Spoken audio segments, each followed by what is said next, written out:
Novamente toda a região, toda essa região aqui, ó, toda essa região aqui é a fazenda de Jabuticabal da Barra Grande. Inclusive essa aqui, onde é o Pinhalzinho, né? Onde é o Pinhalzinho. Aliás, olha só, em 29 de janeiro de 1911, aí chega a falar em Pinhalzinho, chega a notícia de que uma grande turma de índios apareceu na fazenda de Jabuticabal da Barra Grande. E daí eles são fixados no local onde eles estão hoje. O porquê que esses índios vieram para lá? Pode ser a construção da ferrovia, que os empurrou, a construção da ferrovia, ou melhor, a abertura aqui da região de Cambará, de Bandeirantes, de Jacarezinho, que os tem empurrado, ou a construção da ferrovia Sorocabana, que cortou o caminho deles ali para ir para o Mato Grosso. Ferrovia Sorocabana, que vai de Ourinhos até o oeste de São Paulo. E nessa época também se tem notícia de morte, de conflito de índio com trabalhadores da ferrovia no interior de São Paulo. Então pode ser que eles tenham vindo por isso. Tá? Pode ser que eles tenham vindo por isso. É bem possível que os indígenas que estejam hoje ali nem sejam mais descendentes desses que estão aqui, estão vindo de outras reservas, de outras terras indígenas. Tá? Em 1911 foi criada a escola deles. Opa! O computador está doido. Ele já foi melhorado. Aliás, ninguém sabe se é computador ou se é um carrinho de pipoca, né? Está cheio de coisa aqui. Então, olha só. Aí a própria fazenda, o título foi expedido em favor de Inácio José de Azevedo em 1892. Com os advogados Afonso Camargo e Marins Camargo. Em 1919 ela foi medida e os autos de medição e demais certidões desapareceram em 1906. Né? Ao que indica, algum advogado pegou e não registrou, isso não registrou porque não queria devolver, ou simplesmente algum funcionário pegou e retirou sem registro isso daí. É possível que esteja guardado em algum lugar, mas seria o documento mais importante aqui para a história nossa, seria os autos de medição, a medida a medição dessa fazenda.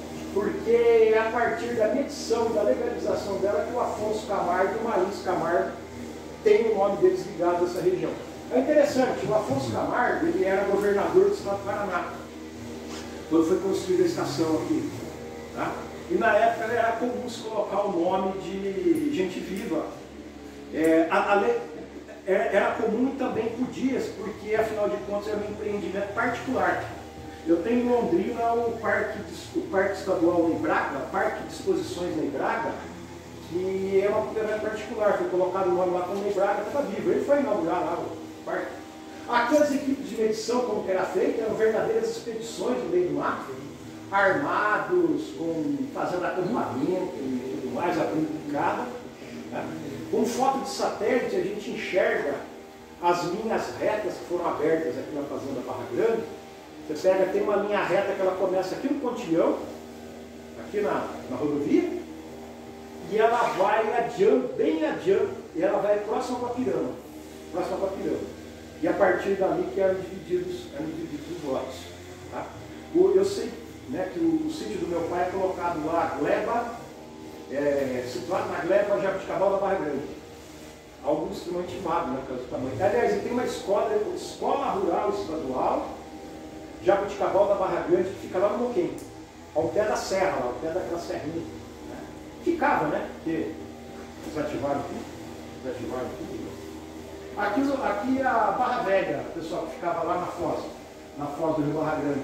Em 1910, tinha 30 casas, tinha uma capela atendida por um padre de Jacarezinho e dava passagem, né? Aliás, ela desejava que a Jabuticabal da Barra Grande passasse para a jurisdição de Jacarezinho.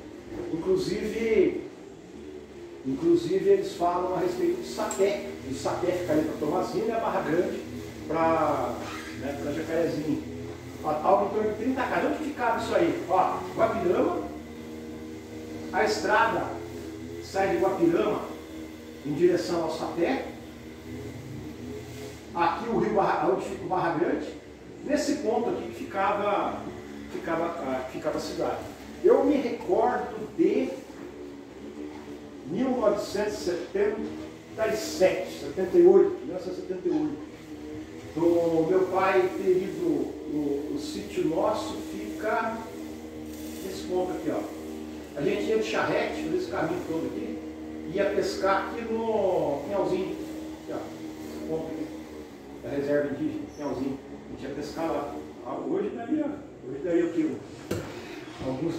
Era cadeia boa, né? Uma cadeia boa hoje, né? E detalhe, tinha um compadre do meu pai que ele morou muito tempo aqui, e ele vinha com essa capivara. Aí dava mais cadeia ainda, dava mais cadeia. Aí a capivara é um problema ecológico nosso hoje aqui, né? O javali esquece, o javali pode caçar. Né? Só que aquele negócio, você pode pegar com. Tem um monte de doença que a gente não recomenda aqui. Esse consumo, né? Aliás, depois de velho, eu fui aprender a quantidade de doenças que você pega em animal silvestre. Covid-19 pode ser animal silvestre. Células nossas são semelhantes aos mamíferos, a gente esquece disso. Tá. Mas então aqui, pessoal, aqui é a Barra Velha, que é transferida para lá, que é mais salubre. Lembre-se que é o terreno aqui do. Né? É o terreno do concorrente aqui da fazenda de Jabuticabal. Vocês imaginam isso aqui também, isso aqui, ó. Isso aqui acho que é mata plantada, né? Acho que é mata plantada. Professor, aonde foi antes? Tem alguma ruína, alguma coisa? Então, assim? esse lugar lá, eu estava falando, de 77, 78, nós fomos pescar lá e meu pai parou a charrete lá, e daí eu fui ver, tinha uns montes de terra com telha, alguma coisa de tijolo, porque esse lugar continuou sendo ocupado ainda por um bom tempo, né? Continuou sendo ocupado por um bom tempo. Em Guapirama tem ali um historiador, não sei se ele é graduado, se ele é amador, ele começou a publicar alguma coisa falando a respeito da Barra Velha. Mas as informações que a gente tem, a maior parte é da memória do pessoal, né? Que as pessoas se lembram, e a gente não tem, né? A gente não tem. Pode ser que tenha foto no lugar. Eu encontrei recorte de jornal, né? Encontrei recorte de jornal falando, esse texto que eu coloquei aqui, ó.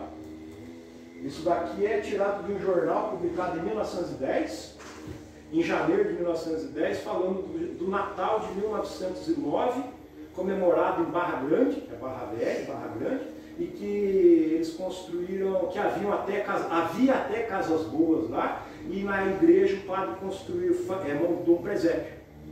E que viviam na região, na época viviam 2.000 pessoas no entorno da região. Mas todo mundo vivia no meio do mato, né? No meio do mato, criando porco principalmente, e plantando fumo. Plantando milho para tratar do porco, depois vendia o porco, ou plantava fumo. Fumo, tabaco. Tá? Só que o tabaco eu creio que ele era defumado seco e daí vendido em folha, né? Em ramo. Porque o tabaco, para ele ser amarrado, para ser feito aquele fumo de corda, precisa de melado de cano. É por isso que tem cara que mastiga fumo de corda. A gente mastiga fumo. Mas uma beleza, uma coisa pouco dente aquilo, né? Você mastiga fumo. Era com. Ele vai melado, né? Por isso que um hálito maravilhoso. Beleza. Gente, eu me recordo do ser os herdeiros do sertanejo da região, que o sujeito andava na cidade. Hoje acho que isso não pode mais. O cara carregava uma peixeira desse tamanho assim, presa atrás, aqui assim, ó. Presa aqui atrás, a pontinha atrás aqui, né?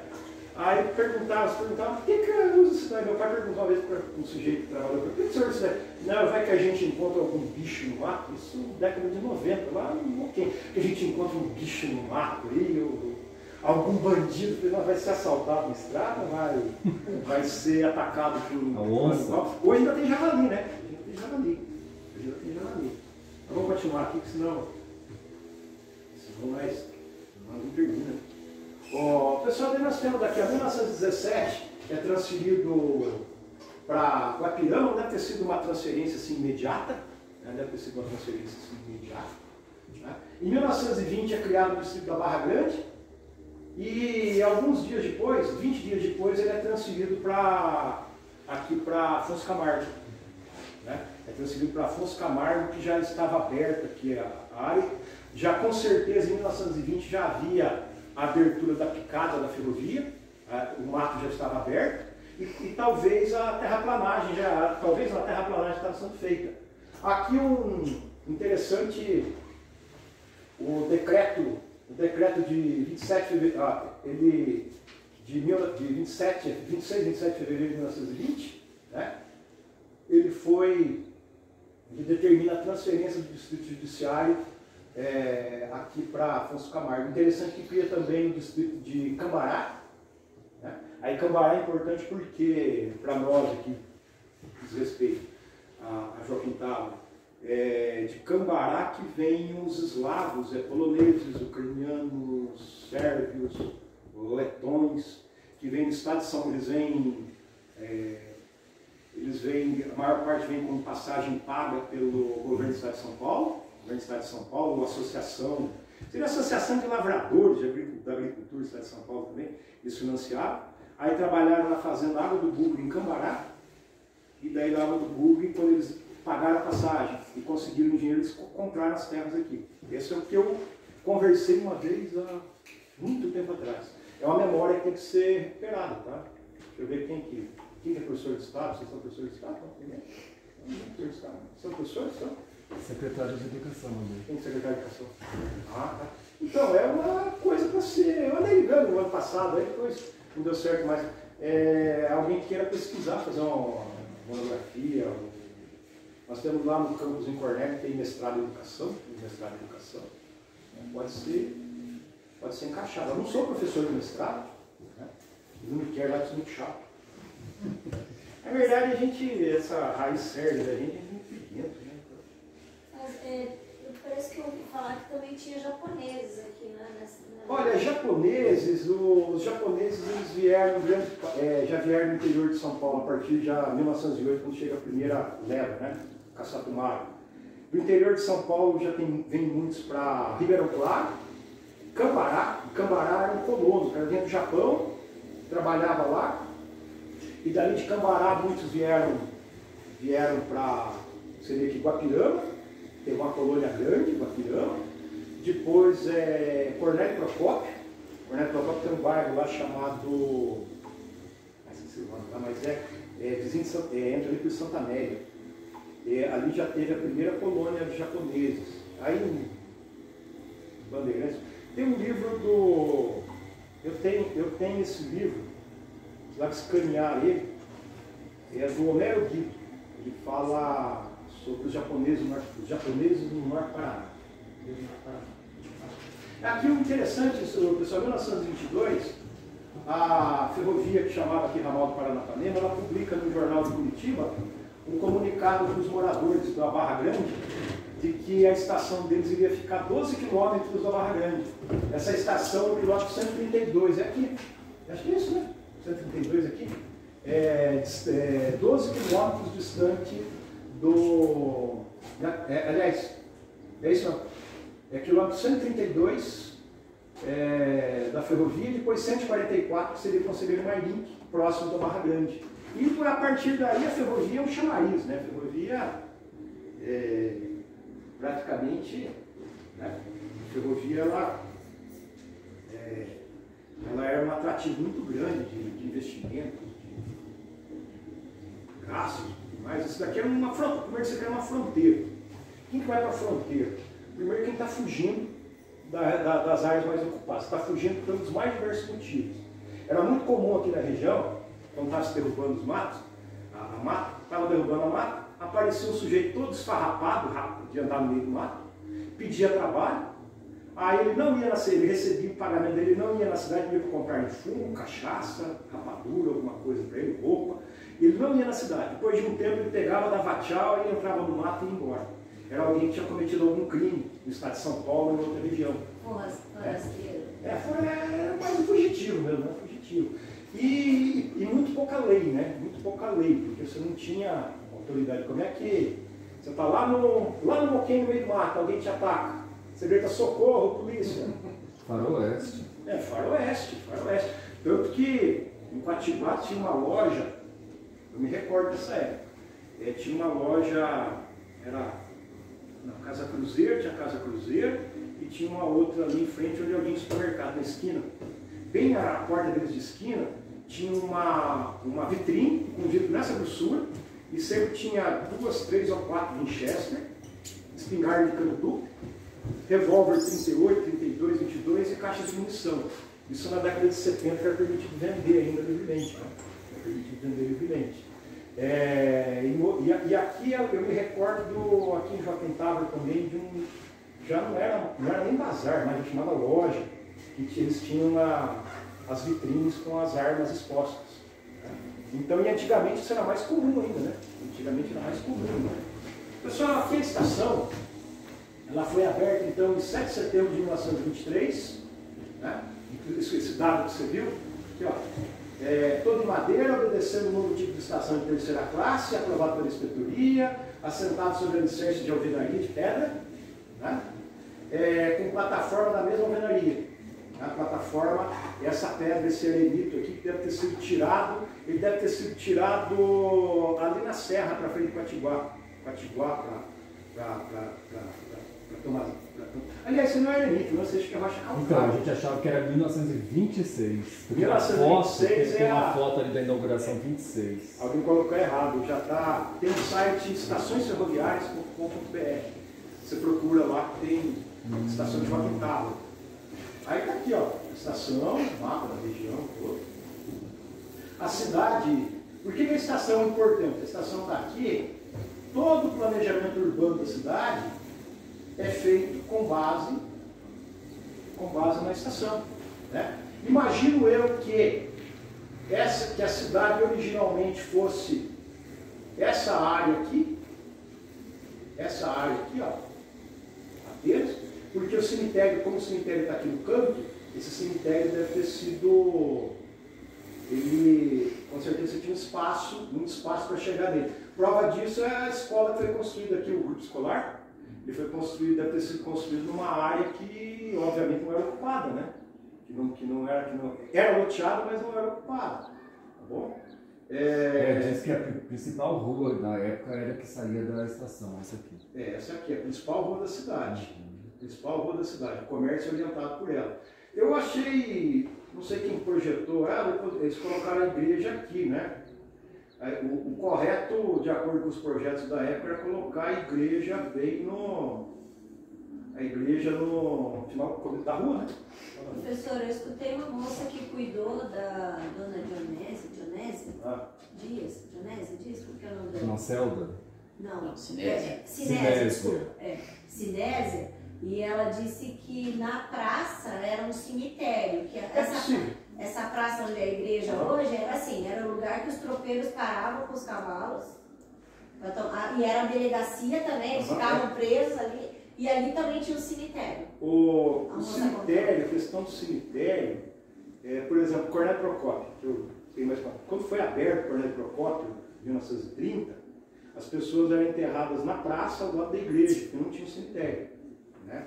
Eu creio que um dos inauguradores aqui, desculpa a comparação, mas igual o Dorico Paraguaçu na novela, que ele inaugura o cemitério enterrado, quem pode talvez ter inaugurado, ser um dos primeiros a ser sepultado, foi o próprio Miguel Dias. É isso que ela falou. Se vocês repararem, o túmulo dele está lá. O portão mudou de lugar várias vezes ali, mas devia ser o primeiro túmulo do Miguel Dias. Foi isso que ela falou. Que o Miguel Dias tem um lance, Miguel Dias, ele era presidente da Câmara. Ele nunca foi prefeito de Joaquim Távora. Nunca foi prefeito. Mas ele foi, eu queria isso que eu perguntar. Presidente da Câmara. De Santo Antônio da Platina. Ninguém sabia dessa história. Santo Antônio da Platina. Tanto que a Câmara... Câmara... A família sabe disso. Sabe, eu creio que saiba agora porque eu falei para eles também. Mas tem um recorde de jornal que fala disso daí. Um recorde de jornal e revista. E tem um lance ainda, a morte dele. Na época, vocês sabem que quando eu morei em sítio, eu sei o que é um velório de um corpo não preparado. O corpo é só banhado. Então você tem um tempo ali, que ele se torna. E também participei de dezenas de velórios que resolveram fazer o sepultamento mais cedo. Né? Hoje em dia não, hoje é preparado, né? É preparado em funerárias, tem um profissional que prepara, trabalha isso daí, então esse problema a gente não tem mais. Na época, É a mesma coisa. Só que como ele era o presidente da Câmara, viria o governador, o enviado do governador, políticos da região, o velório dele deveria durar pelo menos ali uns 2 ou 3 dias. E aí o corpo dele foi embalsamado, muito bem embalsamado pelo valor que eles pagaram na época, com aplicação de éter, formol e várias outras coisas. Então o corpo dele foi preservado. Né? Miguel Dias, o corpo dele foi muito bem preservado para ser... Né? Posteriormente isso deu origem a algumas lendas aí. Tem umas lendas que eu falei. Posteriormente surgiram algumas lendas. Por quê? Porque encontraram o corpo depois de 30 anos, o corpo está preservado. Gente. Aconteceu a mesma coisa com a Chica da Silva, passaram aquele negócio que a gente usa para envenenar a gente em filme. Arsênico. Era um óleo com arsênico passado na pele, aí preservava a pele. Né? Preservava a pele, sentava mosquito e tudo mais, né? Tá. E daí depois quando ia para o túmulo, a pele ficava preservada e dentro decompunha. Aí ficava o saco de pele, o osso solto dentro da pele. Aí encontraram a Chica da Silva desse jeito e falaram assim, essa mulher devia ser uma pecadora, uma devassa, para a terra não ter consumido ela, uma pecadora. Né? E daí aí criou-se a lenda. Né? Aqui eu não sei, eu não conheço os pormenores, não é coisa que você chega para um descendente e pergunta para eles. Né? Não é o tipo de coisa que você pergunta, mas é o tipo de coisa que se comentou durante muito tempo. Né? Aí, professor, essa menina que era até companhia dessa senhora, ela disse também que a lenda do homem que bebe água lá, que morreu com sede, que tem um rapaz que faz milagre, no cemitério. Toda cidade tem. Esse cara disse que pediu água para ela.